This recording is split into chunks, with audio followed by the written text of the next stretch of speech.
Hello, hello, hello, hello. Good evening, good evening. Coming to you out with another word.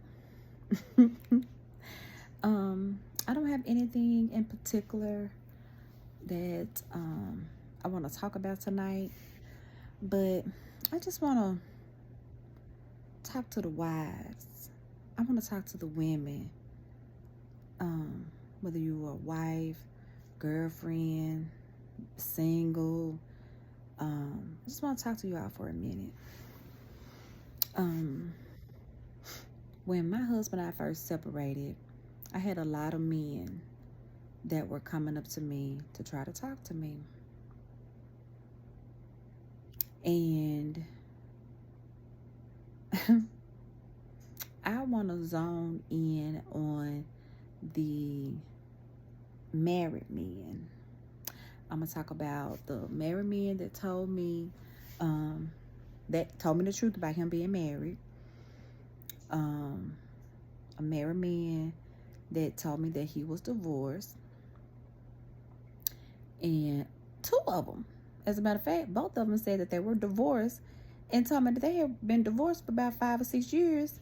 And come to find out, they both were married. But one of them was still married to the wife that he told me he had divorced, and the other one had remarried during that time. So I didn't know at that time, like, and I kept asking God, like, why are you bringing all these married men to me? Why, Lord? Eventually, he told me why. Eventually, he finally told me why he had brought those married men to me. But the first one, him and I actually had shared the same birthday. And he had told me that him and his wife had been separated for about 5 or 6 months. But he was telling me how he missed his family, he missed his children, he missed his wife, and all of that. But in the midst of that, I said, whose fault was it? It was your fault, wasn't it? And he was like, how you know it was my fault? I'm not gonna look at you and tell it was your fault, you know? And he told me that it was his fault. Um, he just told me that he just loved women, you know? But when I started, dropping nuggets on him about, the duties of a husband, telling him that, you're supposed to love your wife like Christ loved the church. And you're supposed to, lead and guide and guide your family to Christ. Supposed to pray with them. And you're supposed to, be that man in the house, like the head of Christ, And, I was, just telling them, like, God said you're supposed to lead, guide, and love your wife. And your wife is supposed to be submissive unto you. You know, if you're the head, when you're leading, she's going to follow. It's a domino effect. If that man is being what he's supposed to be in that household, that husband's supposed to be in that household, us as women, we will naturally submit unto our husbands. But our husband has to submit to God. It's called order. Order in the home. And I was just talking to him and, dropping nuggets on him. And he was like, wow, sis. Wow, sis. Just after each nugget, wow, sis, I didn't know that. You giving me something to think about. But one thing in particular he kept saying was, me and my wife, we fought all the time. We argue all the time. I don't want to argue with her. I don't want to fight with her. That's all he kept singing. you know. And I would tell him, go home to your family. He loved his children. He did. And he kept telling me that he missed his kids. He missed his family. He missed going to I think they played basketball. He missed going to their basketball games with them as a family. He would always still go. But, he would just miss doing it as a family. And I would just try to motivate him and encourage him to go home. Like, your wife is acting like that because You cheated on her. You cheated on her.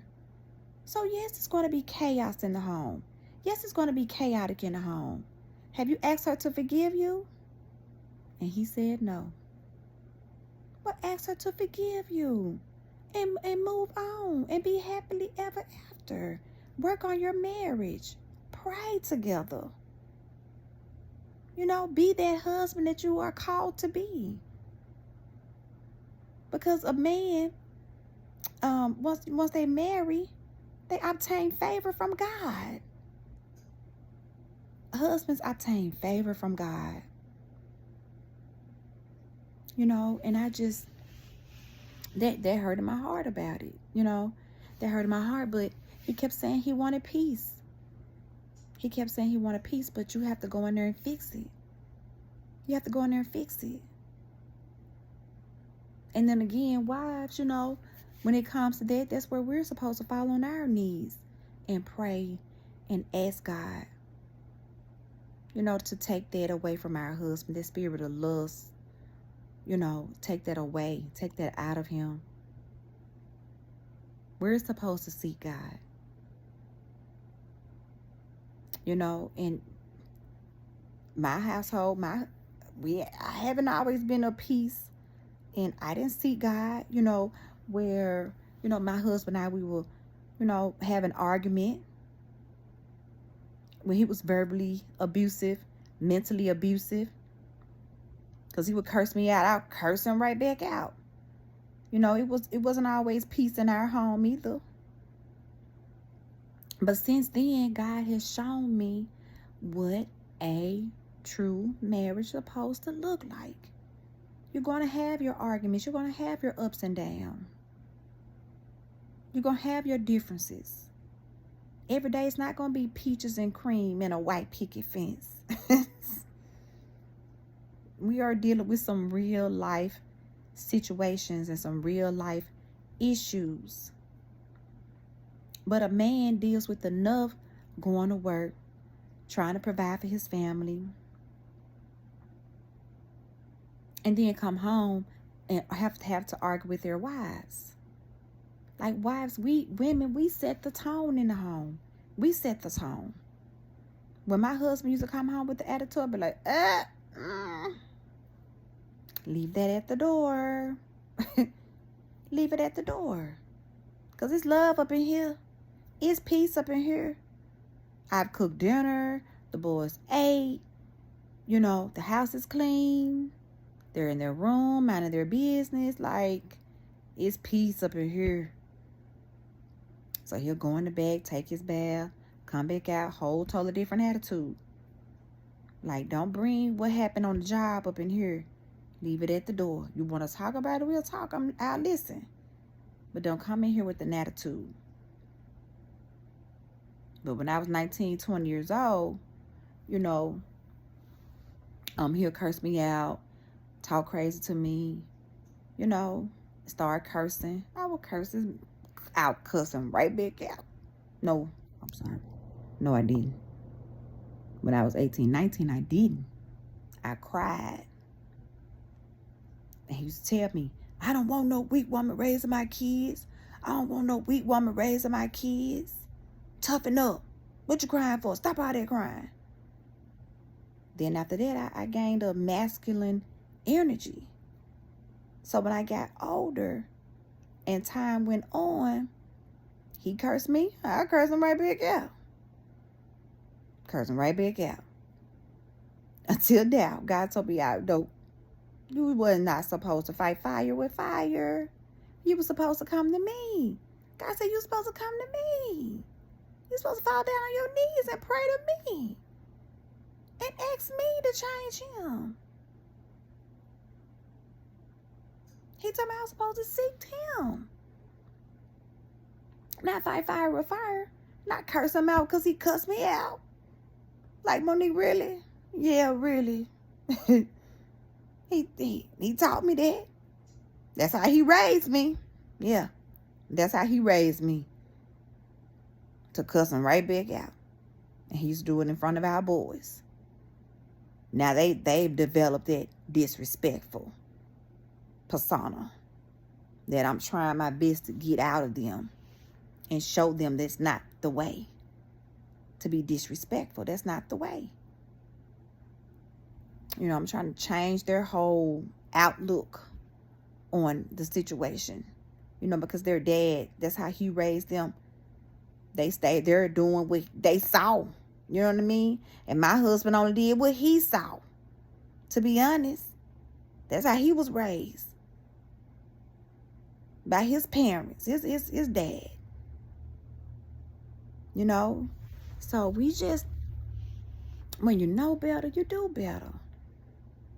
And God has taught me that's not the way. That's not the way. So now, I see things differently, women, ladies. Pray. Seek God. You know, now if he's physically abusing you, now that's a whole totally different story. Now you need to go get some help. Call 911. That's a whole totally different story. But when it comes to, you know, the disrespect or, you know, him not being the husband that he's supposed to be, or, you know, some issues going on, the mental abuse, the emotional abuse, you know, fall on your knees and ask God to heal him, to change him. He will do it. God will do it. God will do it. And now, in this day and time, God is answering pet prayers, honey. Instant karma or instant answer prayers. Thank you. Not instant karma, but instant answer prayers. He's answering those prayers instantly. Immediately and speedily. I've seen him do it. I could have been just prayed about something and it manifested the same day. I've seen it just last week a couple times. Manifested the same day. But women, you know, we set the tone in the home. Bring peace. Bring more peace and love and joy and harmony in the homes. We're supposed to be there to help me. We are. We're supposed to be there to help me. Our men, our shepherds are crying out for help. They are. They are. And it says it in the Bible that the believing wife saved the unbelieving husband, and vice versa. Vice versa. The believing spouse can save the unbelieving spouse. And I truly believe that. I do. There has been a lot of broken homes in these past couple years. A lot of broken homes. A lot of children that are suffering in the midst of these broken homes. Yes, my husband and I had separated. And boy, was I begging. Not begging because, you know, we were meant to be together. I was begging because we still had boys. Our boys were still young. At that time, my baby was 13, you know. Then he was talking about killing himself and harming himself, running away from home, him and the 18-year-old. Well, he was 17 at the time. And to change it all, I got down on my knees and begged my husband to come back home. But he chose to stay out there with his mistress. And that was okay too. Because the joy of the Lord is my strength. Yes, the joy of the Lord is my strength. But it's just, if you can fix it, fix it. If you can forgive, forgive. That's it.